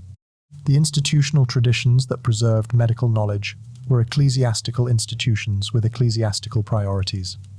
The specifically empirical, body-based, dissection-grounded medical knowledge of the Alexandrian physicians was not compatible with the framework those institutions operated within. It was, if not actively suppressed, passively filtered out. Similar patterns apply to astronomical knowledge. Aristarchus of Samos proposed a heliocentric model of the solar system with mathematical precision in the 3rd century BCE. This was not a casual observation, but a worked-out cosmological theory. Archimedes, who was in Alexandria at roughly the same time, references Aristarchus's heliocentric model in his own mathematical work, meaning it was not obscure. It was known and discussed in the Alexandrian scholarly community, and yet it was not transmitted through the medieval period in any usable form. The heliocentric knowledge was present in the Alexandrian tradition. It was not present in the medieval tradition that inherited the Alexandrian legacy. Something happened in between. The Hermetic tradition, a synthesis of Greek philosophical ideas, Egyptian religious practice, and Eastern mystical thought that developed substantially in Alexandria in the 1st century CE, is a third example. Hermetic texts circulated widely in the ancient world and were later translated into Arabic and into Latin, where they exercised enormous influence on medieval and Renaissance occult philosophy. But the specifically theological and cosmological claims of Hermeticism were incompatible with Christian orthodoxy in various ways, and the texts were treated with a degree of institutional suspicion that affected which parts were copied and which were quietly set aside. The pattern across these examples is not the pattern of systematic censorship of powerful authorities, methodically hunting down and destroying dangerous knowledge. It is subtler and more consequential. The pattern of institutional filtering, of copying programs that prioritized theologically safe knowledge and quietly neglected theologically uncomfortable knowledge, accumulated across centuries and across dozens of independent institutions, producing a body of surviving ancient knowledge that is significantly skewed toward what was safe to preserve. The knowledge that was most threatening to the frameworks of the institutions that did the preserving is the knowledge that is most thoroughly absent from what survived. This is not conspiracy. It is the ordinary operation of institutional power over time, and it means that what we do not know about the ancient world is not random. It reflects, in its shape and its silences, exactly what the most powerful institutions of the medieval world found least useful to remember. Imagine trying to follow a single book across 1,000 years. Not the idea of the book, not the tradition it represents, but the physical text, the specific arrangement of words on a specific material as it moves from hand to hand, institution to institution, language to language, across the centuries between the ancient world and the present. This is what the history of surviving ancient texts actually requires. And the trails that can be traced, the specific, documented journeys of specific texts through time, are among the most extraordinary narratives in the history of human civilization. Take the mathematical works of Hero of Alexandria, the engineer who flourished in the 1st century CE, and who produced technical texts on mechanics, pneumatics, surveying, and the construction of automata self-moving mechanical devices, driven by steam, water, and counterweights. Hero's original texts were held in the library. In the 5th century CE, a Neoplatonic scholar in Alexandria named Pappus references Hero's work in a mathematical commentary, meaning the texts were still accessible in Alexandria as late as the 5th century. In the 9th century CE, Arabic translations of Hero's pneumatic works appear in the House of Wisdom's collection, suggesting they had been transmitted through Byzantine intermediaries or through texts that were still available in Egypt or Syria. In the 10th century, Hero is referenced in Byzantine mathematical encyclopedias, confirming that Greek versions of his work were still circulating in Constantinople. In the 12th century, Latin translations of the Arabic Hero begin appearing in Toledo, Spain, where a systematic translation movement was rendering Arabic scientific texts into Latin for Western European readers. In the 13th century, Hero's mechanical principles begin appearing without attribution to Hero, because the original source had been obscured in the Arabic to Latin translation process in the work of Italian and German engineers experimenting with automata and hydraulic devices. The text has traveled from Alexandria to Baghdad to Toledo to Florence in 1,000 years. At each stage, something was lost: the precise mathematical notation, the engineering diagrams, the original context, and something was gained: new commentaries, corrections from practical experience, adaptations to new technological contexts. By the time the Renaissance engineer reads what is effectively a descendant of Hero's text, he is reading something that still contains Hero's core insights, but is no longer fully Hero's work. It is a palimpsest in the broader, metaphorical sense, a layered document bearing the marks of every tradition that handled it. This is the condition of virtually all surviving ancient knowledge. What we have from the ancient world is not a direct transmission. It is the end product of a 1,000-year relay race, run by participants who did not always know what they were carrying, through stations that each applied their own transformations to the material passing through them. The ancient knowledge we possess is ancient knowledge as filtered through Byzantine theology, as transformed by Arabic translation practice, as adapted to Latin educational purposes, as revised by Renaissance humanist scholarship. This means two things simultaneously. First, that the surviving record of ancient knowledge is probably less accurate and less complete than it appears that the versions we have of Euclid, of Aristotle, of Galen, of Ptolemy, are versions that have been through multiple rounds of selection and transformation, and do not represent their originals with perfect fidelity. Second, and more optimistically, that the trail of transformation can sometimes be reversed, that by carefully comparing the surviving versions across different textual traditions, scholars can sometimes reconstruct something closer to the original than any single surviving text provides alone. The paper trail is not just a record of what survived, it is a map of what was valued, what was transformed, and what might still be recovered if the map is read carefully enough. There is a particular discipline among scholars of the ancient world called fragment studies, the reconstruction of lost works from the quotations and paraphrases that survive in texts that made it through. It is painstaking, fragmentary, and occasionally maddening work, and it produces results that are at once illuminating and deeply frustrating. The partial reconstruction of works whose full loss is, as the reconstruction proceeds, only more clearly understood. The method works like this. Ancient writers frequently quoted other ancient writers for support, for illustration, for argument. These quotations, embedded in surviving texts, preserve fragments of works that are otherwise gone. By collecting all the known fragments of a lost author from every surviving ancient text that quotes or paraphrases them, scholars can sometimes assemble something approaching a picture of what the original contained. Sometimes, in other cases, the fragments are so few and so scattered that they produce only a tantalizing glimpse, enough to know that something important existed, not enough to know what it said. The dialogues of Aristotle are perhaps the most painful example. These were Aristotle's published works, the texts he wrote for public audiences, polished and refined over years, the works that ancient readers consistently described as beautifully composed and widely read. Cicero called them a river of gold. The writer Quintilian described them as representing an ideal combination of philosophical depth and stylistic elegance.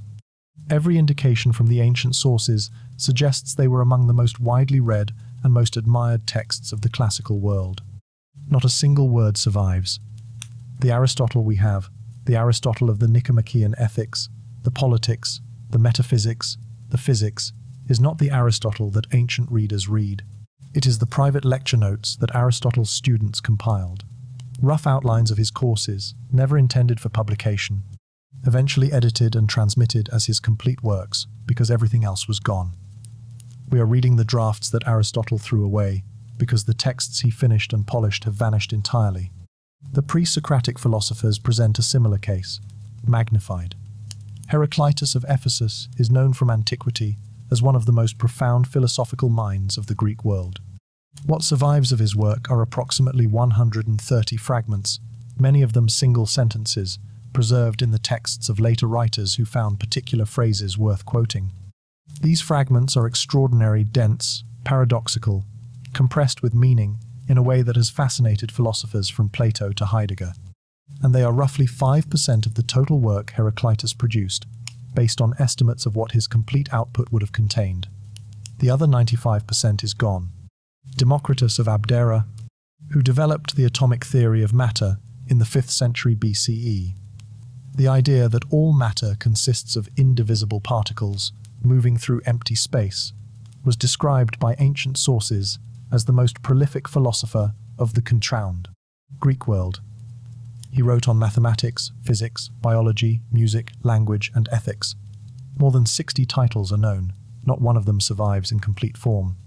And then there is Sappho, the poet from the island of Lesbos, who was so admired in antiquity that she was called the 10th Muse, placed alongside the 9 divine muses as a human equal. Ancient sources describe her as the supreme lyric poet, the writer who best understood the relationship between music and language and the inner life of the human heart. Of her 9 books of poetry, we possess enough text to fill approximately 3 pages of a modern paperback. 3 pages, from 9 volumes. These absences are not abstractions.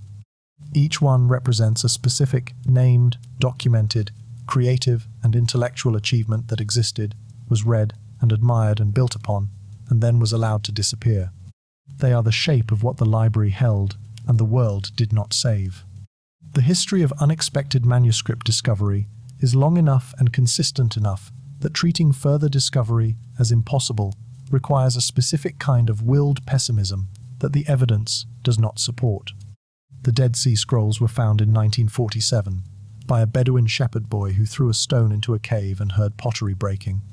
The Nag Hammadi, texts a collection of early Christian and Gnostic writings that transformed scholars' understanding of the religious world of early Christianity, were found in 1945 by Egyptian farmers digging for fertilizer. The Archimedes palimpsest was identified in a private collection in the 1990s. In 1975, monks renovating a storage room at St. Catherine's Monastery in the Sinai, the oldest continuously inhabited Christian monastery in the world, found a hidden cavity behind a wall containing hundreds of manuscripts that had been sealed there since the Middle Ages, including 33 leaves of a previously unknown ancient manuscript. No one had been looking for any of these things. They were found by accident, by proximity, by the ordinary unpredictability of human activity intersecting with the ordinary unpredictability of where old things end up. Given this record, 4 categories of possible surviving archives deserve particular attention. The Vatican Apostolic Archive, which contains documents ranging from the 8th century CE to the present, shelved across approximately 85 linear kilometers of archive space, has never been comprehensively catalogued in the modern scholarly sense. Individual researchers have found extraordinary things in it. An original letter from Michelangelo, the full trial record of Galileo's heresy proceeding, and correspondence from historical figures across 12 centuries of Western history. What has not been found is not evidence of absence. It is evidence of the scale of an archive that no individual or institution has yet had the resources to survey completely. The great monastic libraries of the Middle East and East Africa, including the monasteries of the Coptic Christian tradition in Egypt, the Ethiopian Orthodox monasteries at Lalibela and in the Tigray region, and the ancient monasteries of the Syriac Christian tradition in Turkey and Syria, hold collections that have been only partially examined by Western scholarship. The Ethiopian monastic tradition in particular preserves a body of ancient texts in the Ge'ez language that includes materials translated from Greek originals that no longer exist in Greek, some of which appear to have been transmitted from the late antique Alexandrian scholarly world. The Egyptian desert itself has yielded extraordinary finds repeatedly across the last century. From the Oxyrhynchus papyri, a rubbish heap outside a provincial Egyptian town that has produced more fragments of ancient Greek literature than any other single source, to private caches found in sealed chambers. Cisterns. The preservative conditions of the Egyptian desert are exceptional, extremely dry, with stable temperatures, minimal biological activity. Materials organic enough to decay in almost any other environment have survived for thousands of years in the right Egyptian conditions. And beneath the harbour of modern Alexandria, under the waters of the Mediterranean Sea, lies the physical remains of ancient Alexandria's royal quarter, the district where the library and the Mouseion stood. partially submerged by seismic activity in the early centuries CE. Underwater archaeological work in this area has found column capitals, statues, and building foundations that appear to be part of the ancient royal complex. The survey is ongoing. The area surveyed represents a small fraction of the ancient submerged city. The trail of the library's knowledge has not ended. It has continued, quietly and mostly invisibly, into the present. And in the present, for the first time in 2,000 years, the tools exist to follow that trail to places it has never been able to go before. There is a form of historical shock that comes from reading the work of an ancient thinker and finding, embedded in a text 2,000 years old, the precise formulation of an idea that you had previously associated entirely with the modern world. Not a vague anticipation, not a metaphorical resemblance, but the same idea expressed clearly with mathematical precision in the language of a culture that did not have microscopes or telescopes or particle accelerators. This shock is available at multiple points in the story of Alexandrian science. It becomes, after a while, less a series of surprises and more a kind of background hum, the persistent sense that the ancient Alexandrian tradition was operating at a level of intellectual sophistication that the narrative of ancient thought, as primitive or limited, does not come close to accommodating. Eratosthenes, the chief librarian of Alexandria, calculated the circumference of the earth in the 3rd century BCE. His method was elegant. He knew that at noon on the summer solstice, sunlight fell directly into a deep well at Syene in southern Egypt, casting no shadow. At the same moment in Alexandria, a vertical stick cast a shadow at an angle of approximately 7.2 degrees, 1/50th of a full circle. Since the angle was caused by the Earth's curvature, and since he knew the distance between Alexandria and Syene, the circumference of the Earth could be calculated directly. His result came to within a few percent of the modern measurement. The Earth's circumference was known, to this precision, 2,200 years ago. Aristarchus of Samos studied in Alexandria and proposed with mathematical argument that the Earth orbited the Sunday. He was not making a casual observation or a philosophical guess. He developed a method for determining the relative distances and sizes of the Earth, Moon, and Sun, based on geometric observations of lunar eclipses and the apparent size of the Moon. His calculations produced the correct qualitative relationship. The Sun is vastly larger than the Earth and vastly farther away, and led him logically to the conclusion that it made more physical sense for the smaller body to orbit the larger. Copernicus, writing in 1543 CE, explicitly acknowledged in an early draft of his heliocentric work that Aristarchus had proposed the same model. That passage was removed from the final published version, quietly, without explanation. For centuries, the Western world understood the heliocentric model as a new discovery, rather than the rediscovery of a principle that had been understood in Alexandria 18 centuries earlier. Hero of Alexandria described a device he called an eolipile, a sealed sphere partially filled with water, which when heated produced steam that escaped through 2 nozzle-shaped outlets arranged to produce rotation. The sphere spun. Hero described this as a novelty, an amusing demonstration of the power of steam. The principle he was demonstrating was the jet engine, the steam turbine, the fundamental mechanical idea behind the Industrial Revolution.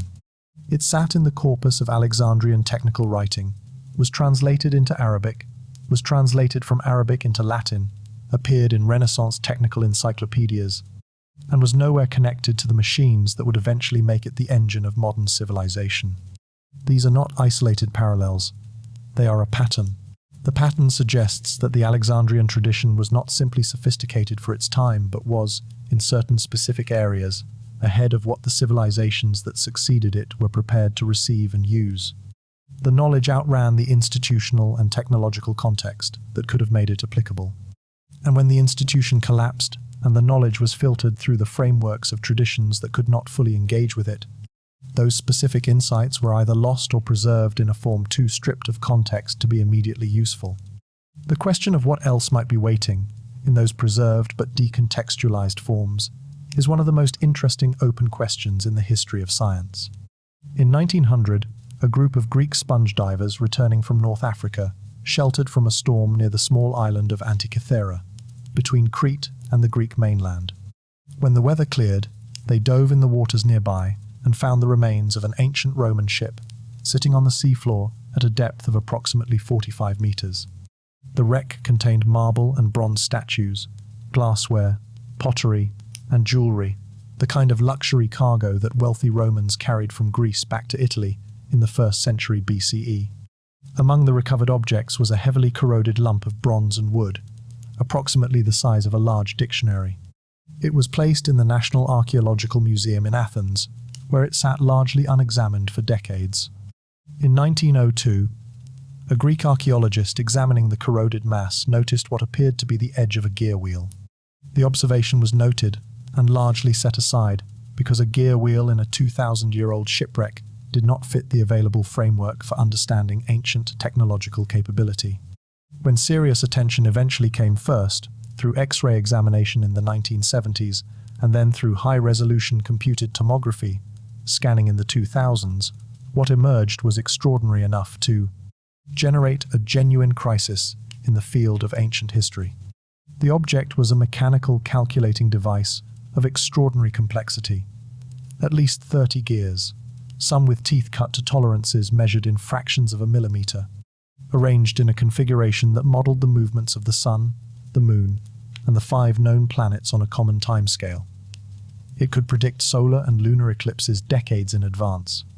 It tracked the calendar cycles of the Greek Olympic Games. It displayed the position of the Moon in the zodiac and the phase of the lunar cycle.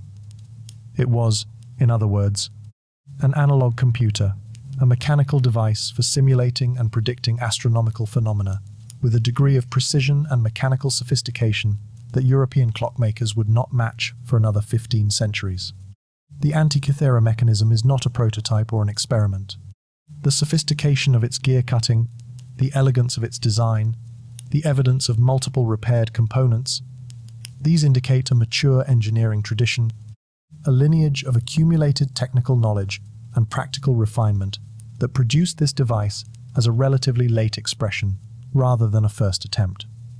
You do not build a watch of this precision on your first try.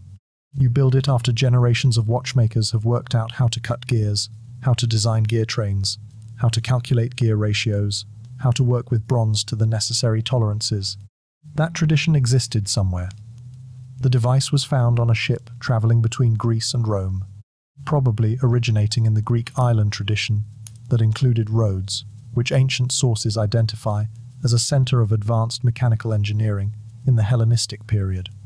And Rhodes, in the 2nd and 1st centuries BCE, was closely connected to Alexandria, whose Mausion housed the most advanced mechanical research in the ancient world. The Antikythera mechanism is not just a remarkable artifact. It is evidence of a tradition of technical knowledge whose full extent we cannot measure, because the texts that would have explained and transmitted it did not survive in any form that modern scholarship has recovered. The mechanism itself tells us what the tradition was capable of. What the tradition knew, the mathematics, the engineering principles, the accumulated empirical knowledge of gear design and astronomical calculation, is almost entirely gone. When you hold that fact in mind, alongside the rest of the Alexandrian story, the scale of what was lost takes on a different quality. It is no longer abstract, it is specific. It is a tradition advanced enough to build this, and we cannot read its books. The history of ancient medicine, as it is usually taught, presents a comforting trajectory, from primitive, superstition-based ancient practice, through Hippocrates and the Greek tradition, through Galen, through the medieval period, eventually reaching the empirical, anatomy-based medicine of the Renaissance and the modern era. It is a story of gradual improvement, of knowledge slowly accumulating toward the present state. The history of Alexandrian medicine disrupts this trajectory in ways that have never been fully absorbed into the popular understanding.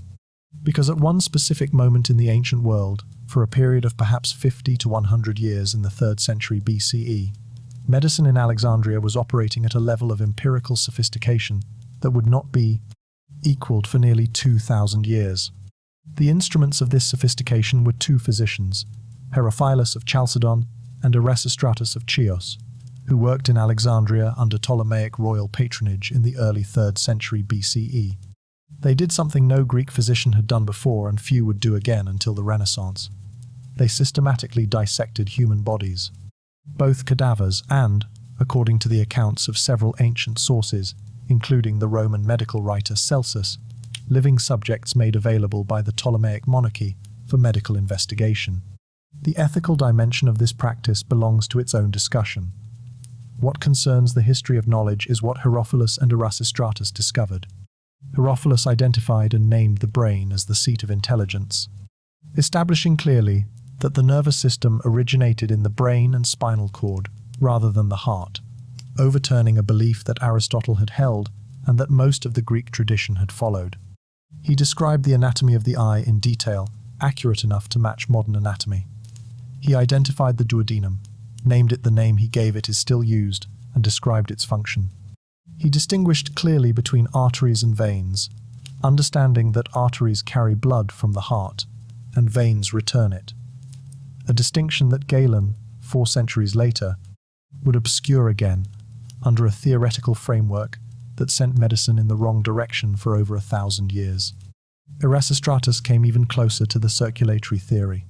His understanding of the heart's pumping function and the relationship between the heart and the blood vessels was so detailed that some historians of medicine argue he effectively understood circulation in the functional sense without having formalized it as a theory. The full articulation of what he may have understood is impossible to reconstruct because his complete works do not survive. We have fragments, and the fragments are tantalizing. After Herophilus and Erasistratus, the Alexandrian medical tradition did not continue to develop in this empirical direction. Dissection, especially of humans, was too culturally fraught to maintain as a standard practice. Galen, the most influential physician of the subsequent tradition, worked primarily with animal dissection and built a theoretical framework from it that, when applied to human anatomy, contained significant errors. Those errors, embedded in the most authoritative medical texts of the ancient and medieval worlds, became the errors of European medicine for 1,500 years. The specific, empirically grounded, dissection-based medical knowledge of Herophilus and Erasistratus was not transmitted in the form in which it existed in 3rd century Alexandria. It was transmitted through Galen's theoretical framework, which preserved some of their findings and misrepresented others. The living tradition of Alexandrian medicine, the practice of opening the body to see what was there and reporting it accurately, did not survive. Modern ethnopharmacology has found, repeatedly, that plants used in traditional Egyptian medicine correspond precisely to the pharmacological properties that ancient Egyptian medical texts attribute to them. The observation is old, the confirmation is new. The Alexandrian medical tradition was grounded in empirical observation at a level that modern science is only recently equipped to verify.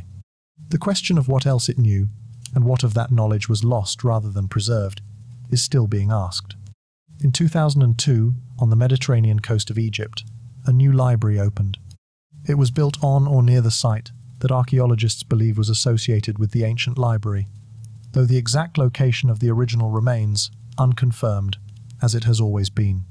The building was designed by a Norwegian architectural firm, whose competition entry had proposed something deliberately unlike anything that had existed before. A vast circular structure tilted toward the sea, its exterior walls covered in inscriptions of every script and writing system used by humanity, as though the building itself were a surface for human language to accumulate on. The Bibliotheca Alexandrina holds approximately 8 million items. It has reading rooms, conference facilities, specialized research centers, a planetarium, and several museums. It employs hundreds of scholars, librarians, and administrators. It receives visitors from across Egypt and from across the world. It is, by any reasonable measure, one of the most architecturally extraordinary and culturally ambitious libraries built in the modern era. And in the most important ways, it is nothing like the original. This is not a criticism. It is a historical observation that points towards something essential about what made the ancient library extraordinary and what cannot be recreated by any amount of architectural ambition or acquisition budget. The ancient library was not primarily a collection, it was a community. The Mausion, the residential scholarly institution attached to the library, was its heart, and that heart was kept beating by a form of royal patronage that has no modern equivalent. Full funding for the best minds of the age to do nothing but think, in a place specifically designed to put those minds in contact with knowledge from every tradition and with each other. No modern government, no private foundation, no international cultural organization has replicated these conditions. The Internet, which was explicitly conceived by some of its founding architects as a digital Alexandria, a universal repository of freely accessible human knowledge, cross-referencing every tradition simultaneously, came closest in aspiration. And it has fulfilled some of that aspiration in ways that are genuinely extraordinary. The breadth of human knowledge now accessible from a telephone in a rural village vastly exceeds what was available to scholars in most cities as recently as 30 years ago. But the Internet, as it actually exists, is not Alexandria. It is a system shaped by commercial incentives that reward attention and controversy over depth and accuracy. Its dominant organizing logic is algorithmic rather than scholarly, designed to deliver what keeps people engaged rather than what is most reliable or most significant. Its political vulnerability to censorship, to disinformation, to the economic pressures that make maintaining archives of accurate information less profitable than producing entertaining content recapitulates many of the vulnerabilities that ultimately undermined the original library. The dream of Alexandria, the universal library, freely accessible, encompassing all human knowledge without political filter or commercial distortion, remains a dream. It has been partially fulfilled in ways the original institution never was. No harbor official in ancient Alexandria required incoming ships to surrender their books to an institution that the poor and the enslaved could then freely access. The modern Internet, for all its distortions, is available in ways the ancient library never was. But the aspiration, encoded in the library's founding idea, that knowledge from every tradition deserves to be in conversation with every other tradition, that the best use of power is to fund the unlimited freedom to think is still ahead of us, not behind us. It is still the most radical idea that civilization has produced. On a computer server somewhere in Kentucky, a machine learning algorithm is reading a book that no human hand has touched since 79 CE. The book, technically a scroll, was buried when Mount Vesuvius erupted and sealed the city of Herculaneum under 12 meters of volcanic ash. It was excavated in the 18th century, by which point it had been carbonized into a fragile cylinder of black material that crumbled at the touch. For 250 years, its contents were known only from a few partially legible fragments visible on the scroll's outermost layer. In 2023, a graduate student working on the Vesuvius Challenge, an international competition offering substantial prizes for the first team to successfully read a complete scroll using digital imaging and machine learning, identified, on the internal layers of a scanned scroll, a single Greek letter, then more letters, then words, then sentences, then a complete passage of philosophical text written in the 1st century CE by an Epicurean philosopher whose name appears to be Philodemus of Gadara. The passage had not been read since before the volcano buried it. Its recovery was achieved not by unrolling the scroll, which would have destroyed it, but by using X-ray tomography to create a three-dimensional digital model of the scroll's interior and then applying algorithms trained to recognize the subtle differences in density between inked and uninked papyrus. The text was hidden inside a carbon cylinder. The algorithm read it through the walls. This is not science fiction. It is current events. And it is one data point in a much larger and rapidly accelerating effort to recover ancient texts, using technologies that the ancient world could not have imagined, and that scholars of the previous generation could not have practically employed. At the University of Kentucky's Digital Restoration Initiative, teams are working to scan and process the approximately 800 carbonized scrolls recovered from the Villa of the Papyri at Herculaneum, of which fewer than 200 have been even partially read, and most of those only fragmentarily. Each fully recovered scroll represents a text that no one in the modern world has read. Some will prove to be known works in beta versions. Others may be works whose existence was previously unknown. The same imaging technology is being applied to medieval palimpsests, the scraped and reused manuscripts whose original layers sometimes contain ancient texts hidden beneath centuries of subsequent writing. The number of palimpsests that remain in library and museum collections worldwide, largely unexamined with modern imaging equipment, is significant. Each one that is examined under multispectral imaging has the potential to yield something unexpected. The Dead Sea Scrolls. The texts found in desert caves near the Dead Sea, beginning in 1947 and still being studied, have been digitized and made available online in high-resolution form, enabling scholars worldwide to work on fragments that previously required physical presence at a restricted archive.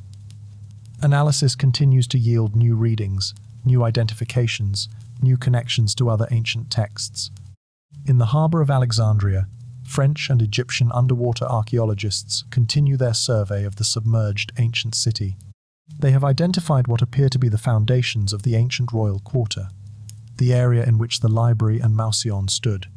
The survey is ongoing, the water is accessible, and the possibility of finding sealed structures containing organic material cannot be ruled out.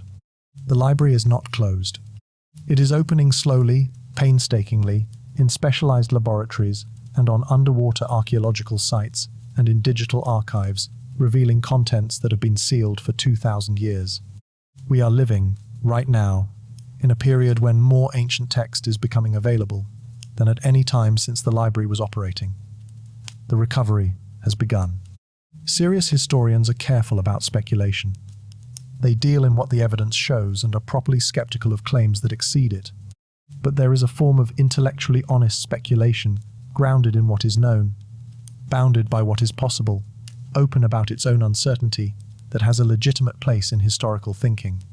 It is the speculation that asks, given what we know about what existed, what is it reasonable to hope we might still find? The most modest and most likely category of future discovery is better versions of texts we already have. The surviving manuscripts of most ancient texts are not the best copies that ever existed. They are the copies that happen to survive, which means they are often late, often flawed, often filtered through multiple rounds of scribal error and deliberate alteration.